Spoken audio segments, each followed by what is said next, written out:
HubSpot user group, and we are so incredibly happy to be hosting Renee Long today. She is from HubSpot, and she's going to be sharing a lot of really wonderful information.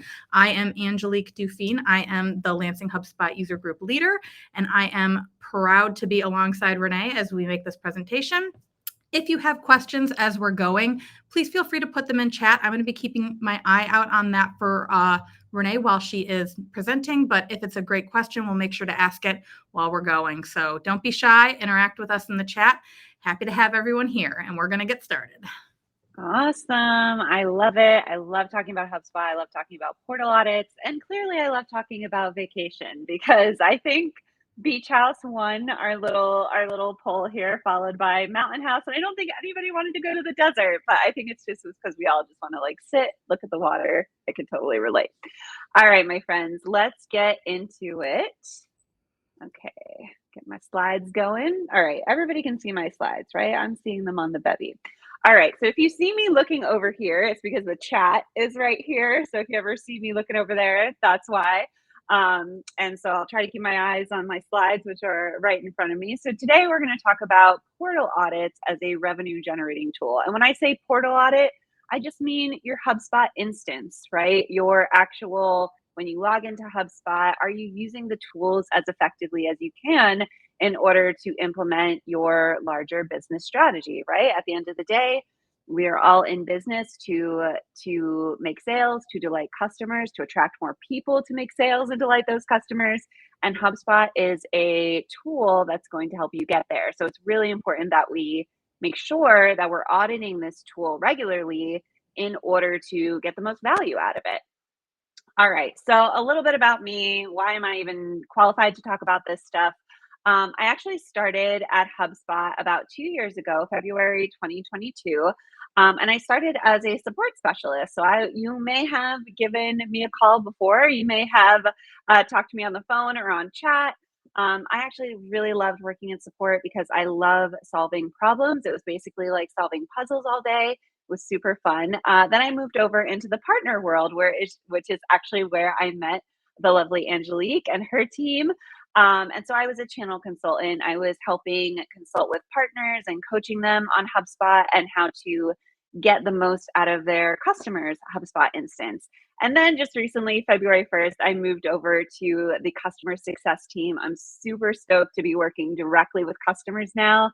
So I have kind of had my hand in many areas of HubSpot. I live in sunny Los Angeles. It's not super sunny today. Actually, it's a little blue sky out there. And I can absolutely relate to the small business experience and just the entrepreneurial journey if you're a founder. Because I'm a writing coach and a consultant for creative writers. And I actually use HubSpot myself in my business. So I know the struggle. The struggle is real, and I'm right there in the trenches with you. You can see on there, I have a little dog named Nala. She's my little office assistant, but mostly she just sleeps all day and gives me the occasional cuddles. I have 2 nieces and a nephew, Hannah, Owen, and Everly. And if you want to connect with me on LinkedIn, you absolutely can. I dropped my link right there on the slide. All right, so we're going to dive right into it. So for portal audits, again, the reason we like to talk about portal audits is because we want to make sure that your business strategy, we could also call this a go-to-market strategy, is actually aligned with this tool that you've chosen to execute that business strategy. And so a really good way to make sure those things are on track is a portal audit. So we're going to talk about the why. We're going to talk about when should you do the portal audit. Should I be doing it every week? No, do not freak out. You do not need to do this all the time. It's kind of a just every now and then hygiene thing. Then as we get into the portal audit, one of the first things you're going to check is your subscription level and your limits. And I think this is a really good opportunity for me to just give a very high level overview of the new seats pricing change that has come out recently. I don't know if any of you have seen that, but it is coming out. And I'll give a high level overview of that. Then we'll get more into the nitty gritty of doing a CRM audit. Again, CRM stands for customer relationship management. And that's kind of, well, HubSpot started as a marketing tool, branched into a CRM, and now we're a full business platform and suite. And so I'm really going to focus on the CRM and the Marketing Hub specifically, because those are the two most popular and going to get the most bang for your buck, as far as portal audits are concerned.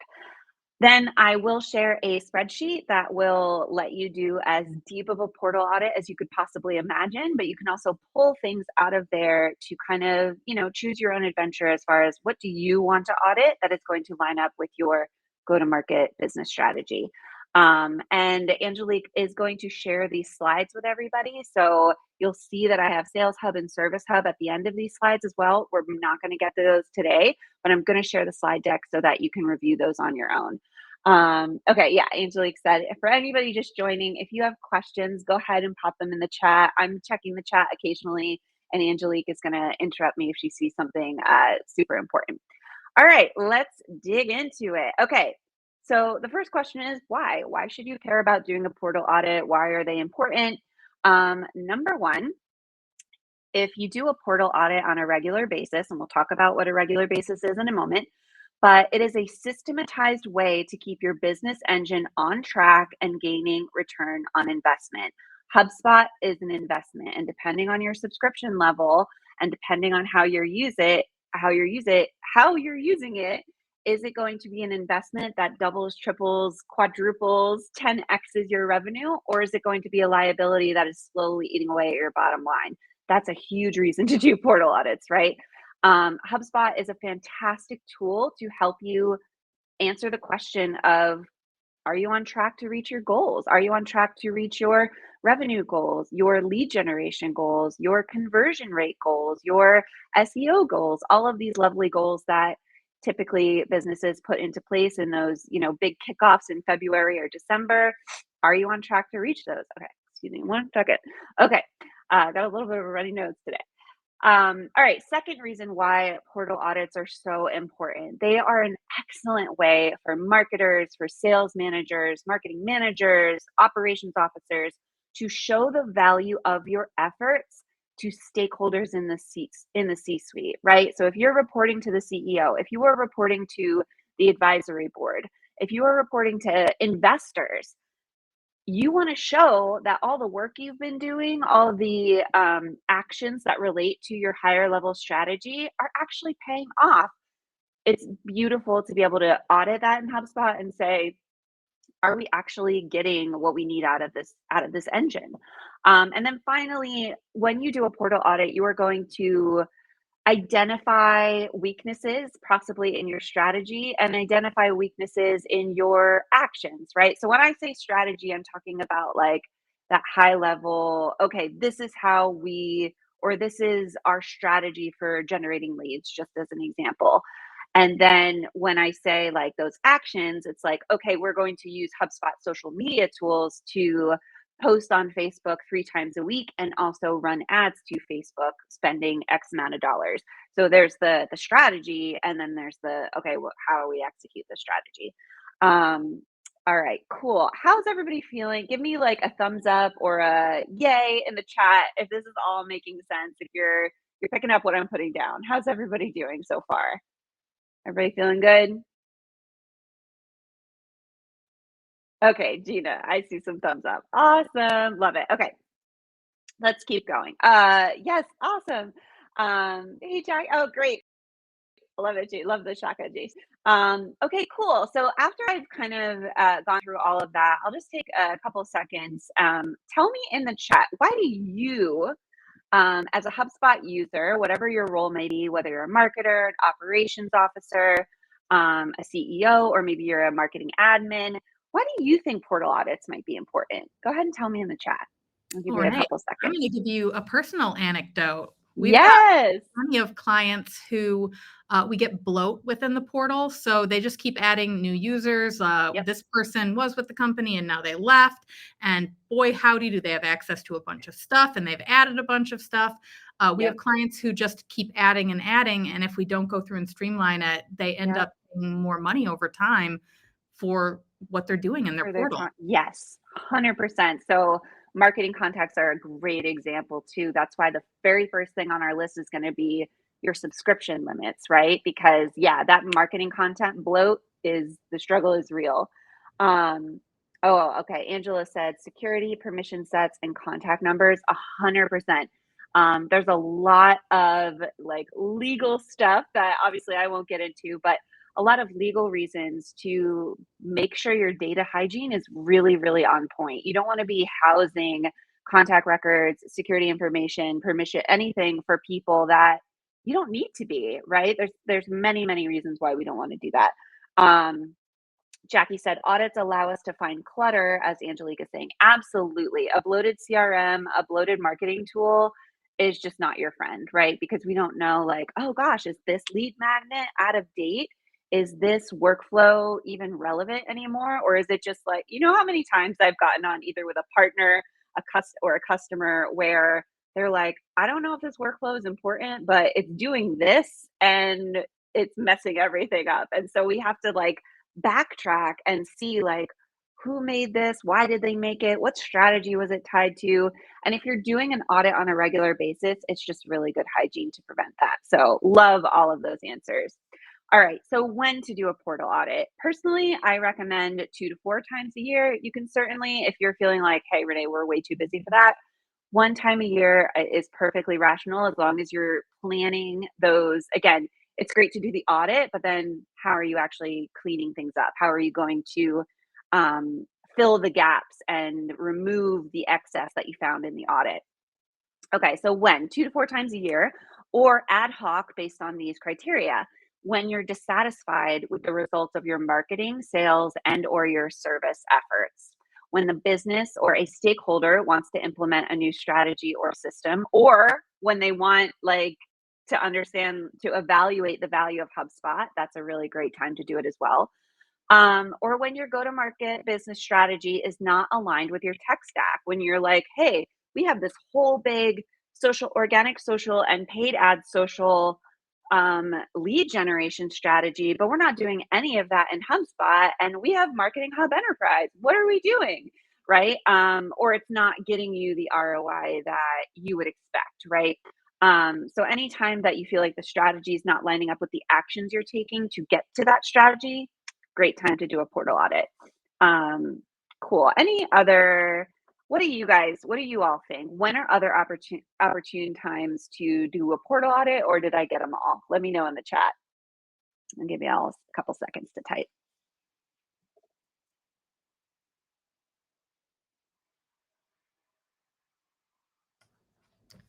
I I might found have covered them all. your Go bullet, ahead, Angelique. all of your bullet points are relevant. We've Yeah, I feel like I may have got them all. Also, just, yeah, for sure. Also, just like if you want to, like, right? If you feel like your CRM is getting bloated, get her done, get on in there. Love it. Okay. Really important tip, especially like I said, I've had my hand in many areas of HubSpot working with customers and partners. I absolutely recommend that if you're like, oh, I definitely want to do a portal audit, get in touch with your CSM, because they can provide you so many assets that you just aren't able to pull yourself from just getting into your portal, right? So I absolutely, for your action item after this call, is to get in touch with your customer success manager and say, hey, can you pull a usage report and can we schedule a call to kind of go through this together? And that's a really great way to like wrap your head around what you want to audit in an upcoming portal audit. So if you don't know who your CSM is, you can go ahead and email customer success team, or you can just chat into support. They can look it up for you and they can tell you and give you the email of your customer success manager. So either email this address that's on your screen or chat in or call support. They can absolutely hook you up with your CSM. And if your CSM is like, what do you mean by a usage report? Send them my way. There's like we have internal names for things, but usage report should do the trick. Love it. Oh, Gina made a really good point about when to do portal audits. She said renewal time, starting a new initiative. Yes, absolutely. So a great time to do it, like we were just saying, let's say that you have your go-to-market strategy kickoff in February. Why not do a portal audit in March to make sure that you are all set up to execute that go-to-market strategy? I love that. Really, really great point, Gina. Cool. Okay. Oh, the other thing I didn't mention on here, you can also, if you're working with a partner, you can work with them on your portal audit. If you're working with a technical consultant or an inbound consultant at HubSpot, all of these folks can assist you and offer really valuable insights into, again, the way I see HubSpot and the way I see how it's valued in business is aligning your higher level business strategy with the actions you want to take. It's the tool that helps you take those actions and report on them. And so all of these folks can really assist you with that. All right, so step one, that I love to talk about strategy because I think if you are just like throwing spaghetti against the wall with marketing and workflows and forms and landing pages and ads, you're not going to see a lot of traction, right? And so I really like to start the process of doing a portal audit with actually realigning with your higher level business strategy. Again, I'm saying business strategy. You might also call it go to market strategy. You might call it your business plan, or your flywheel strategy, as we like to say here at HubSpot. So when I say flywheel, I am referring to just that basic business strategy of how do you attract visitors to your brand? How do you convert those visitors to prospects? So when I say convert, meaning, okay, they are a visitor to your brand, whether that's social media or your website. Now, how do you get them to convert into a contact in HubSpot? Then, okay, now they're a marketing contact in HubSpot. How are you nurturing them? How are you making sure that they feel like a valued member of your brand's community? Then, how are you converting those prospects into customers, right? You're nurturing them, but then, like, when are you making that invitation and saying, hey, wonderful marketing contact who's been in our community for a while and been really warmed up? Would you like to buy our thing? So that's converting prospects into customers. And then how are you delighting those customers once they have signed on the dotted line with you? Number two, you want to answer the question, are all stakeholders on the same page with the business and flywheel strategy? If not, you want to realign that because what's going to happen is if you go into that portal audit, people are going to have different expectations, right? If you're not aligned on the same lead gen strategy or the same sales strategy, you're not going to know what to look for in a portal audit. So how does let me get a pulse check. How does everybody feel about starting with the strategy first? Are there any questions that are coming up around that? Let me know in the chat. Makes a whole lot of sense to me, Renee. Love it. Yeah, I always love to start with the strategy and then get into those actions and the tools. All right, cool. Let's keep going. Feel free to post any questions, thoughts, insights, ahas in the chat.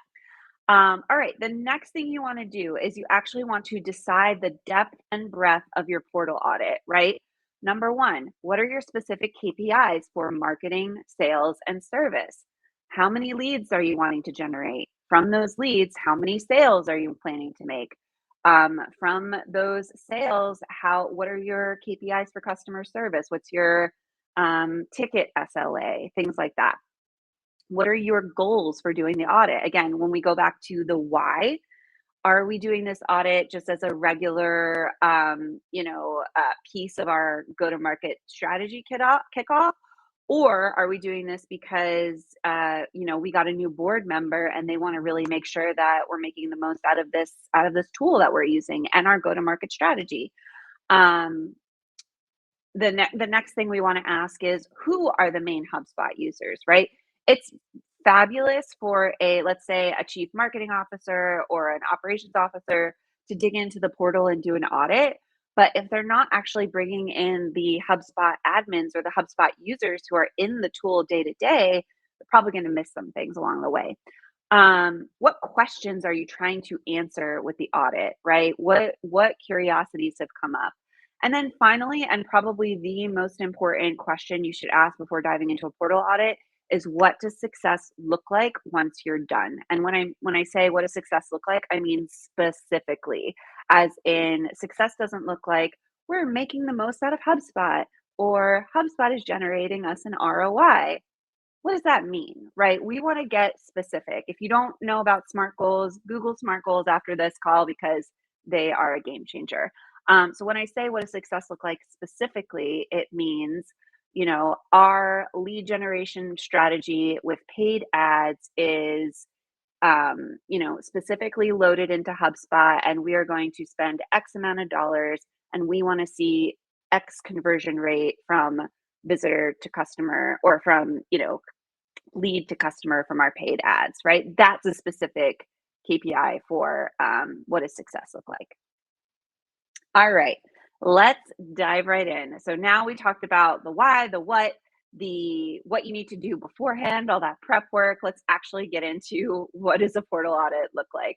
But again, I'm going to repeat it because I'm a customer success manager and I was a channel consultant before. So I'm going to say your CSM can absolutely pull a really helpful usage report. You can also, if they're like, what are you talking about? You can also say it's called an EBR deck.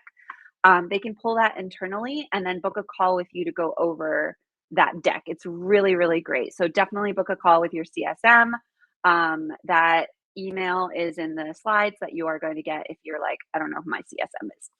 All right, the first thing you're going to look at is your subscription levels, your limits, and your product details. But before we get into that, I do want to just give a high-level overview of the new pricing change that is happening over here at HubSpot and how that might affect you. Number one, this is only going to affect, so just breathe a sigh of relief. Your price is not changing right now today or when this is launched, but if you're already a HubSpot customer, this is really for net new customers only for now, and I'll get to that in a minute. And essentially what is changing is, if you understood sales and service seats, we're just adding 2 more seats that kind of align with that structure. So the first seat that I think is really helpful for us to talk about is called the view only seat. And essentially that is really meant for higher level managers, folks who are setting that go-to-market strategy, C-suite officers, folks who just basically need a bird's eye view and need to be able to look in the portal and see what's going on. These are not the type of people who are coming in, building workflows, building forms, building landing pages, setting up ads. No. These are the people who are like, are our activities matching up with our go-to-market strategy? So you get unlimited on this new plan. And again, this is for net new customers only. On this new plan, you still have unlimited users for view only seats, right? So you can have as many view only seats in there as you possibly want. The next seat is our core seat. So the core seat basically gives you action, basically lets you do things in HubSpot, right? Lets you build a workflow, lets you build a form, set up your ads. I said build a workflow. Yeah, build a landing page, create contacts, export contacts, all those good juicy things that HubSpot marketing admins or service admins typically do, or CRM admins, things like that. So that is your core seat. And in order to do that, you do need a core seat. So this is not for people who just need that high level view. This is for the actual folks like marketing specialists, social media specialists who are actually doing the work in HubSpot. And so how many core seats you get is going to depend on your subscription plan. So let me pull that up so you can see it. So the actual pricing model of it is on this page here. I'm going to put it in the chat.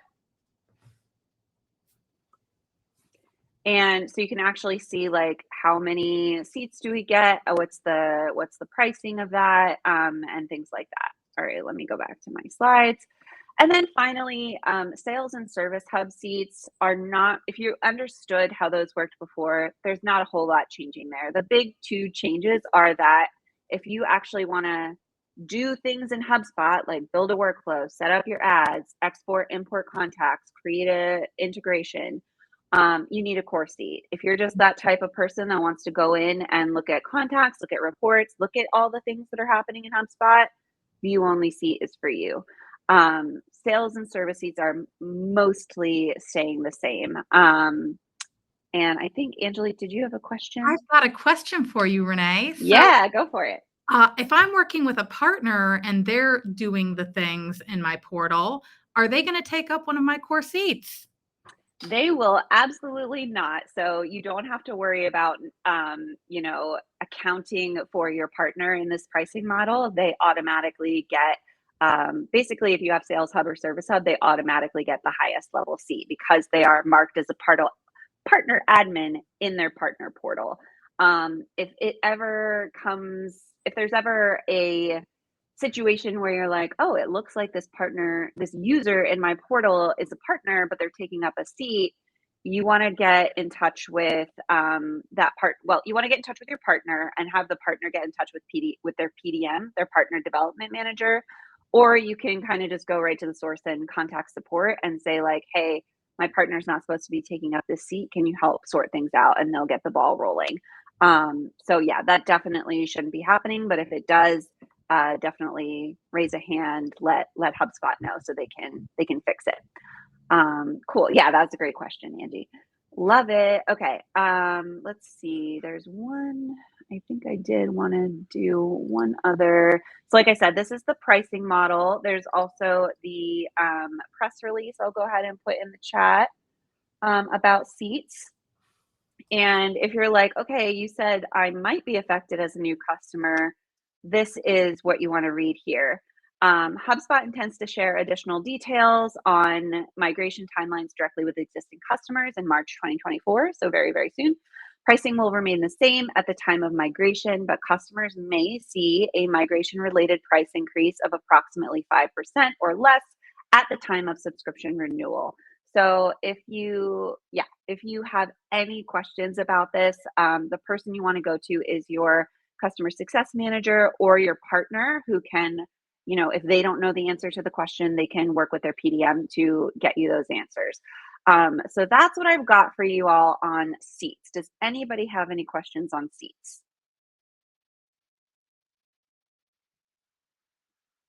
Okay, if you do, we'll go ahead and rewind. And again, your customer success manager is absolutely here for you to answer those questions. Okay. Oh goodness, my lovely slides are being a little goofy here. Okay, so we do want to, so if you want to open your portal right now, again, shifting back into portal audit mode, the first thing you want to check is your subscriptions. Again, that's why I wanted to talk about seats because they will affect subscriptions eventually, and certainly for net new customers coming down the line. Okay, let's say you're already a HubSpot customer, you're doing a portal audit. The first area you're going to want to go into is you want to check your marketing contacts, right? You want to make sure that you're not bumping up against that limit because one thing that HubSpot does is once you hit that limit, you are now bumped up to the next tier and you cannot back off that tier. You cannot come down from that tier until your next renewal period, which could be as much as a year, 2, 3 years out. So we definitely want to keep an eye on that. Definitely keep that part of your portal audit process. I'm going to put something in the chat that I often shared when I was in support is setting up a workflow in order to manage your marketing contact limit so that you don't go over that limit. It's something you really want to keep an eye on. There will also be this lovely yellow banner that will pop up if you've hit up to 90%. But yeah, you can absolutely work with a partner or talk to a CSM if you want to talk about some kind of deeper strategies on managing marketing contacts. Because let me tell you, I had so many folks when I was in support and as a partner, and I'm sure I'm going to see it as a customer, who they accidentally either through an import or they're doing a Facebook ad to a form that sets folks as marketing contacts, and they get all these wonderful leads, right? And then they're all set to marketing contact, but then they blow through their marketing contact here and they're like, wait, we didn't want to do that. So yeah, absolutely keep an eye on that. All right, then you're going to want to go into your account settings, right? So we're talking about like, this is kind of the steps we want to take when we're doing a portal audit. You don't have to go in this order. And again, I'm going to provide you a checklist at the end, but this is kind of a good order to go in. You want to make sure that your domains are all set up, that you have an email sending domain if you are sending emails out of HubSpot, which I hope you are. And there's all kinds of new stuff with the Google and Yahoo rules coming out. So you're going to want to make sure you have an SPF record. You're going to want to make sure DKIM is set up.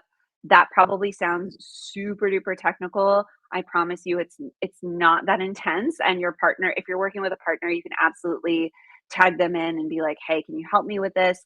Or again, go to your customer success manager, or also support. HubSpot support is a really great resource if you're like, okay, Renee said something about spiff records and DKIM. I have no idea what that is. Can you help me?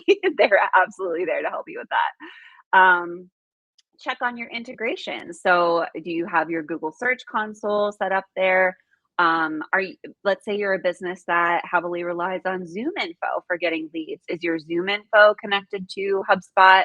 Maybe you guys use Salesforce as your sales tool and HubSpot for marketing. Is your integration working like a well-oiled machine? Is it set up the way you want it to? Again, we could go really, really nitty gritty. And this is one of those reasons where I say that like, there's no CRM or business platform that can be so out of the box, because every business is different and uses different tools and has different strategies. So yeah.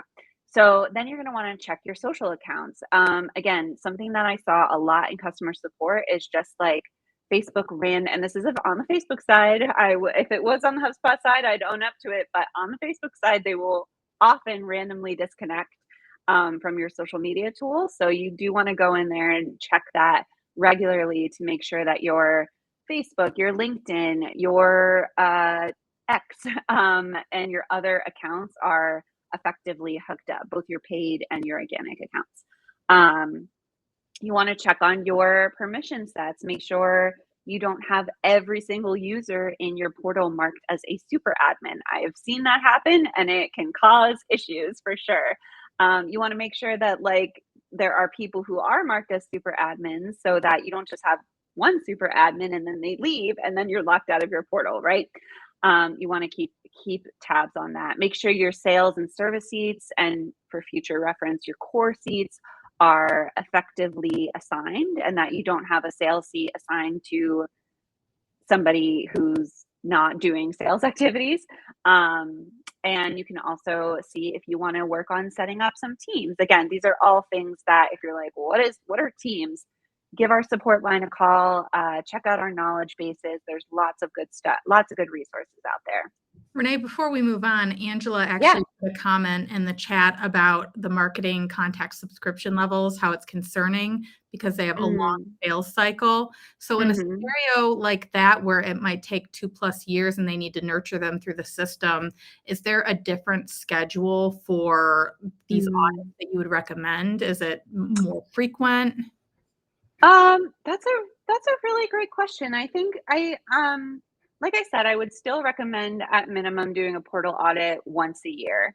And if your sales cycle is longer, that's okay. Like there's lots of industries that have a longer sales cycle, and you want to keep them marked as a marketing content because as a marketing contact, because you want to continue to nurture them. What there's two ways you can go there. You can just kind of not accept, but like just kind of be at peace with the fact that you're going to maybe want a higher limit on your marketing contacts. That's option one, so that you can continue to nurture those people the way you want to.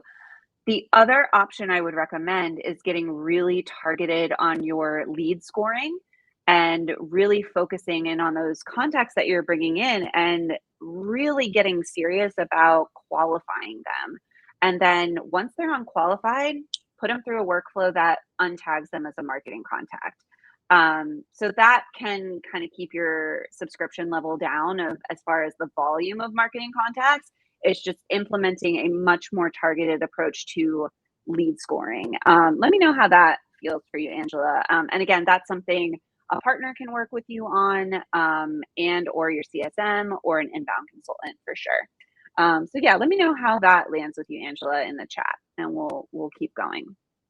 All right, CRM and Marketing Hub core tools. Let's dive in. So again, we really, especially when it comes to marketing contacts, that is like kind of our hot topic for this presentation, because they are again, as someone who has been in support, they're a big pain point. understanding duplicates, right? You definitely don't want to have duplicates who are also marked as marketing contacts, right? You don't want to be paying for the same person twice. So make sure that you know how to use the duplicate feature in HubSpot, depending on your subscription, and keep up a maintenance schedule. So, like I said, do a portal audit once a year. I would absolutely say do some data hygiene once a quarter, right? And have somebody dedicated on your team who manages those duplicates. Angela says, thanks so much. This is an active project for us. Yes, I can totally relate. And it's not a one and done thing, right? Like lead scoring and strategy, like it's okay that those things can evolve and grow over time. So y'all are doing great. All right, so in your portal, you can go to, when you go onto contacts, you can click on actions, and then there's a button that says manage duplicates. And here is that tool that can actually it actually shows you your duplicates and you can go through and resolve. So I would absolutely recommend that you assign this task to somebody on your team to do quarterly and go through and manage those duplicates, maybe even twice a quarter. Um, don't quote me on this, but I do think there is some higher, maybe not. I was going to say you can also, here's what I'll say.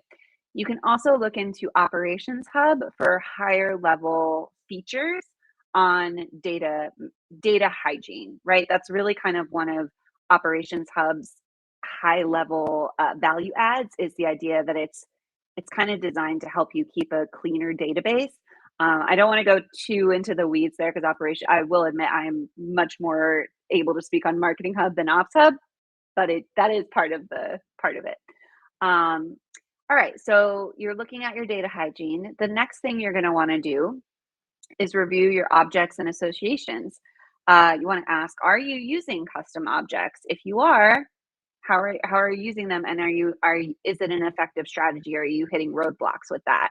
A really big thing that I also saw as a support in every role I've had here at HubSpot is, how are you associating your contacts, deals, companies, and tickets? And are you maintaining cleanliness with those associations? So when I say associations, we think of, if we're seeing a contact record, right? Like let's say Renee is the contact record, and then you have a company record for HubSpot. Renee, as the employee of HubSpot, is associated to that record. And on the right-hand side of the company record, you can see, oh, there's Renee. She's a HubSpot employee, customer success manager, if you've gathered my title. And then if you go to Renee's contact record, you can see, oh, there's Renee. And on the right-hand side, you can see companies, and it'll say HubSpot. So same thing with deals and tickets. And are you also using association labels, which I feel are such an underutilized feature? So association labels allow you to you can customize them, and I recommend that you do, because, for example, let's say that you want to reach out to a company like HubSpot for a sale, right? You have something that you think would be of really great value to HubSpot. You probably aren't going to reach out to Renee, a customer success manager. I have no purchasing power at HubSpot, right? I may be able to connect you to some people and make introductions, but I have no purchasing power, right?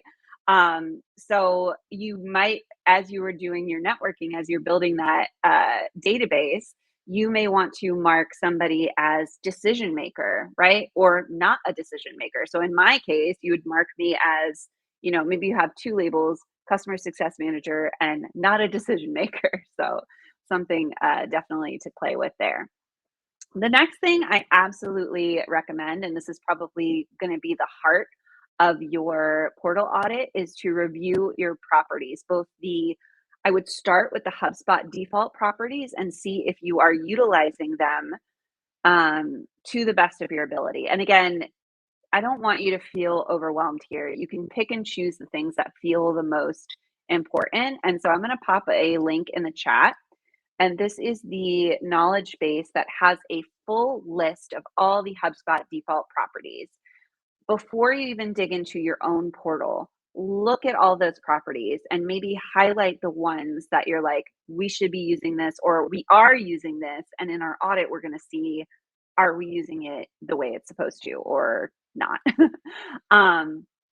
So yeah, we want to look at default property usage. Once you've kind of gone through the HubSpot default properties, which I popped in the chat, You want to then look at, okay, what are the custom properties that you've created? And if you've had HubSpot for a long time and you've had some turnover in the HubSpot admins who are working in your portal, I will tell you right now, you're going to have so many properties that you're like, I have no idea what this is. It says so and so, this social media specialist back in 2016 made this property. I have no idea what it does. And like we can kind of dig in and see, do we need it? Is it useful? And make the decision of deleting it or just doing something with it, archiving it.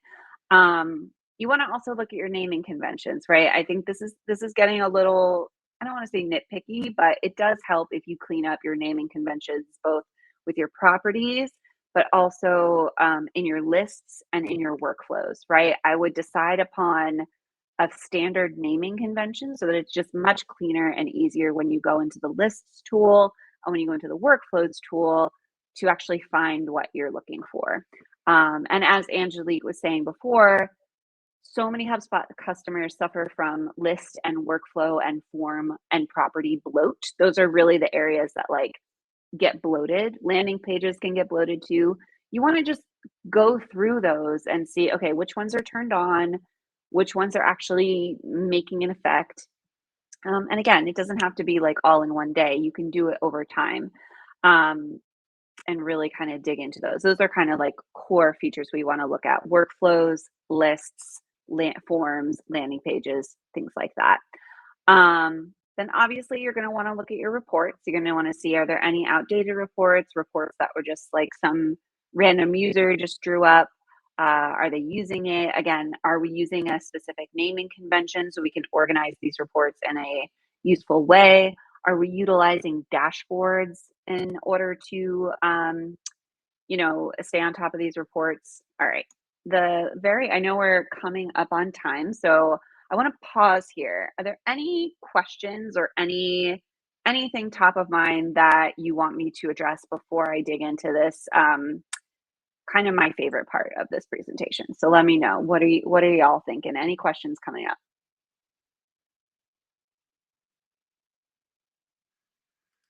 All right, I'm gonna take that as I'm doing a good job. Or maybe you're still typing, but I'll come back to it if I see a question. Just been All very right. thorough. I'm trying to be as thorough as I can. All right, this is really where the magic happens. And if I don't get to the whole thing, I absolutely stole this whole process that I'm about to show you from the wonderful inbound consultant Caleb King here on HubSpot. And you can watch him in action with Kyle Jepson at this YouTube video here.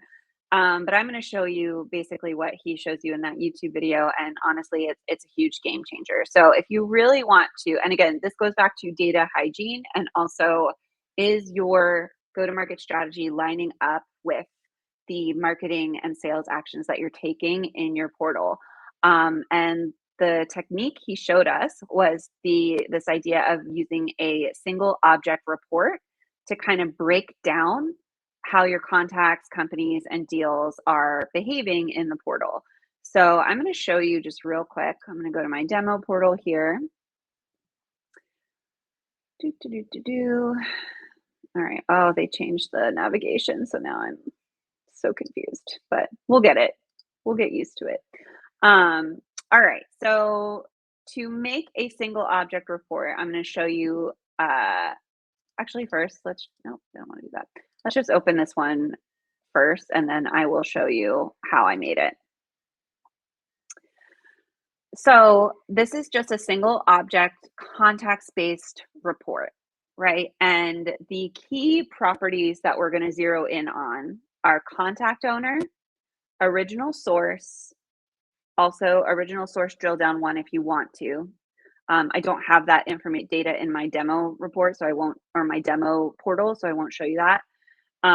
Last marketing email send date, life cycle stage, and last marketing email click date. So if you're not familiar with our reporting tool, you can see these are just available properties that I've pulled out. I've kind of like in the reports tool, it's a way of like setting them aside. So you're not seeing any of this in this report here. You're only seeing the ones where it says displaying, right? So these are the ones I've kind of set aside. These are the ones I've kind of set aside to play with. But the first ones I did were original source and the account of contacts and the create date. So we can see if, and the way I have this filtered is last quarter, right? So Q4 2023. Again, this is my demo portal, not real people, right? But the nice thing about the demo portal is it gives us some dummy data. All right, so in my little dummy business here, we can see that in October of 23 that we had about 5% of my contacts come from paid social, 65 from direct traffic, or 65 contacts, 25% came from direct traffic. And you can kind of see that breakdown right there. So where it says organic search, paid search, email marketing, organic social, all of those options are in the original source property. That's what you're seeing over here where it says displaying. These are the original source options. So it's basically telling me where are all your contacts coming from, right? And so this is a really great way to see, like, if this was let's say your portal and you have the create date, original source, and then count of contacts, you can literally see, okay, 25% are coming from direct traffic.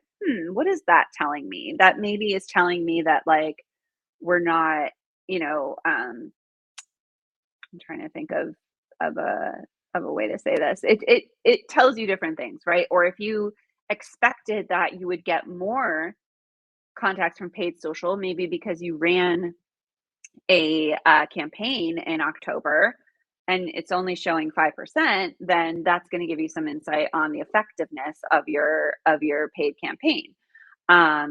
So here, this, like, because I have the dummy data, it's giving me like a nice, pretty spread.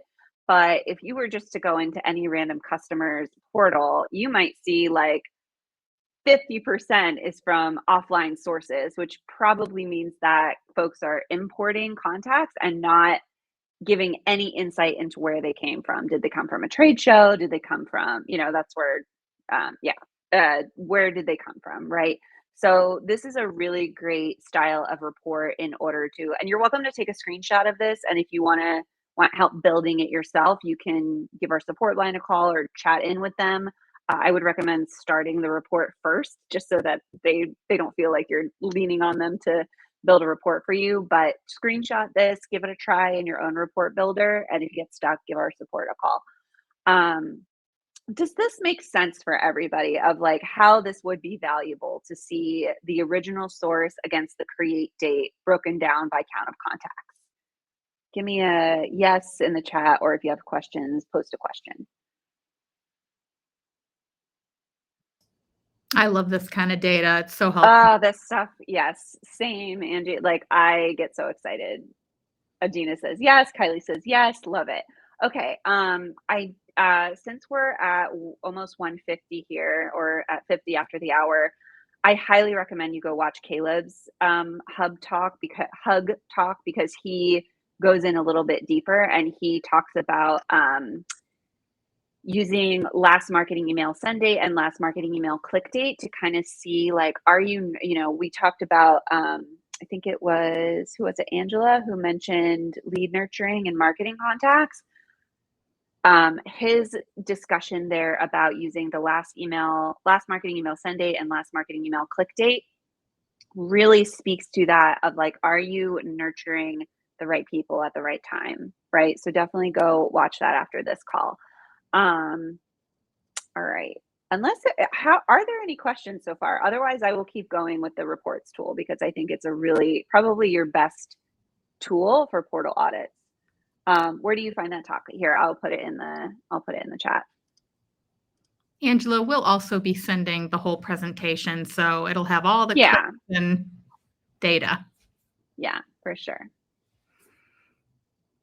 Okay, so I'm gonna pause for questions just in general on portal audits, and if there's not, I'll dig a little bit deeper into the reports tool. But don't let that hold you back from asking questions, even if it's not related to the portal audit. So go ahead. I'm going to pause, give folks time to collect their thoughts and type, and go ahead and ask your questions. And it doesn't even have to be on portal audits. You have a HubSpot CSM, been working for HubSpot for a while. If you've got questions, hit me with them.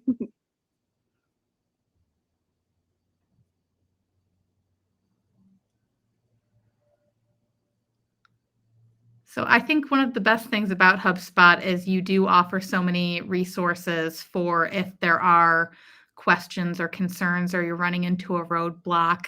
I just want to encourage everyone that if you can't think of your questions right now, but you get into some of this and you're working on your own portal audit, utilize those HubSpot resources. Yes, 100%. Your CSM is there for you. If you're working with a partner, they are there for you. And coming from support myself, I know support is there for you. That's a good call out, Angie, because we recently changed our support button. So if y'all remember, there used to be like a little purple button down here that said help, and it was very obvious. Oh, I miss it. I know, me too. They've moved it up here. So now if you ever want to get in touch with support and you're like, I don't remember the number or where are they?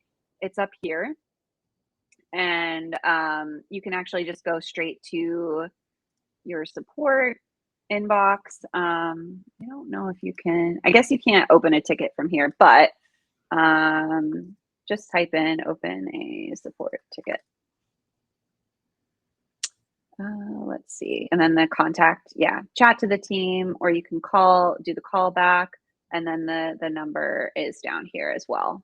And I would just recommend saving that in your phone or in your computer contacts somewhere, just to keep those on track. So that is how I know they've made it a couple extra steps to get to our team, but you can absolutely still get to the team. Just type in open a support ticket.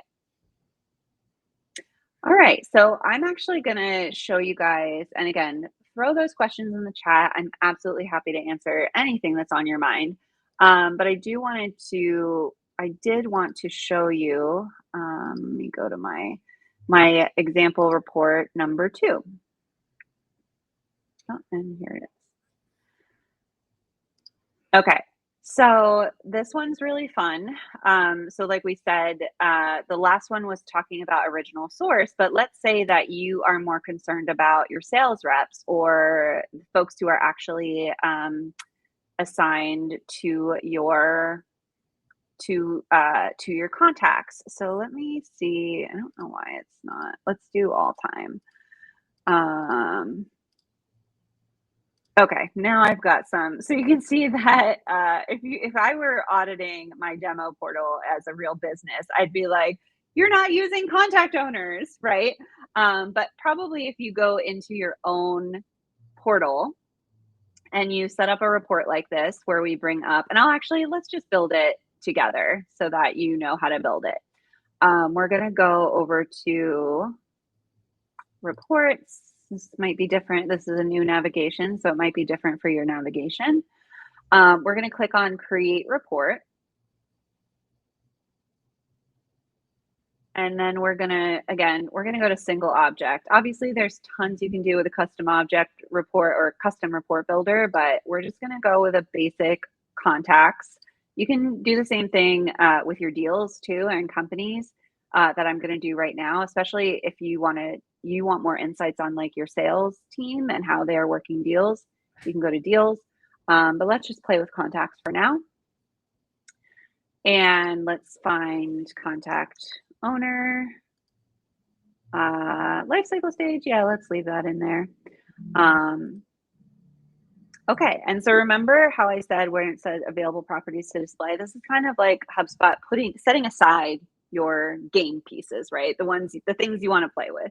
So the first thing we want is we do want count of contacts because we want to know how many contacts are assigned to which owner. And yep.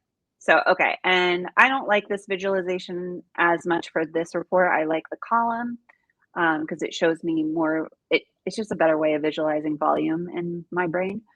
So here we're like, oh gosh, this is, they're all unassigned. They're all unassigned. And so let's go to all time. And now we can see all our other, my dummy support or contact owners, right? And again, we see that all of them are unassigned for the exception of, Lorene's got 2, Furman's got 5, Levi's got 7, I've got 9. Obviously, there's a kink in the chain here. So an easy fix is we set up a workflow, or you set up some kind of lead scoring system in HubSpot. Again, that's something you can absolutely ask your CSM about, or your partner, and figure out, okay, how are we going to distribute our contacts, and how do we in the future make sure that they are distributed to the right person. But let's say you came in here and there was quite a distribution, but let's say that Levi's was all the way up here and everybody else is down here. That brings you the question of well, why does Levi have twice the amount of contacts as Furman and Renee, right? And again, you can make the same report, but just select deals and do that and kind of see the lay of the land as far as who owns how many contacts. And you can also bring in lifecycle stage. So now, and then what I like to do is I like to stack these. So now you can see this is again, I would screenshot this for yourself, because if you want to create this report, that'll help. But you can now see the spread of the life cycle stages. So this unassigned, there is 5% of them are customers, 48% are opportunities. So you can actually see the breakdown of life cycle stage. So I will stop there since I know we're at 2 minutes. And yeah, does anyone have any final thoughts or things they would like to? Oh, there is one thing I want to show. We have with my 1 minute. I'm going to give you guys all these slides because you can go through all of them. There's some really good stuff in here about landing pages, blogs, social, things like that. Actually, let me jump. Okay, this is a checklist. I'm going to put it in the chat. This is a very deep, do not get overwhelmed. Uh-oh, did I freeze? Nope, you're good. Oh, okay. It looks like I froze there. It's not letting me, oh, dang it. It's not letting me type in the chat. Let me see if this will work. Yeah. Oh, dang it. Okay. My bevy is frozen, but I will follow up with this spreadsheet. I just caution you, don't get overwhelmed. Just do those steps that I talk about in the beginning, where you figure out the why and the what and what does success look like. And then you can go through the checklist and kind of pick out the main things that you want to audit and just delete everything else, right? After you make a copy, of course. Just delete everything else that's not important. Remember, simplicity sells. Simplicity makes money. So keep it simple, keep it high level. Try not to get overwhelmed. You can make this process your own. It doesn't have to be complicated, and don't get overwhelmed by looking at this huge spreadsheet. Start with those high level questions that I shared at the beginning, and then pick and choose what you want to audit based on this spreadsheet. Yeah.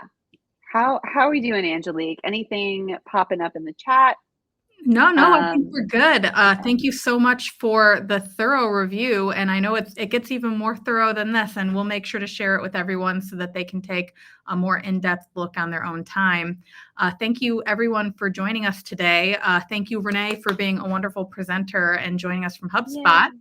And we will be sending an NPS survey. If everyone can just take a minute to let us know how we did, we'd love to hear from everyone. Thank you. Love it. Thank you, everybody. Have a great day. Bye.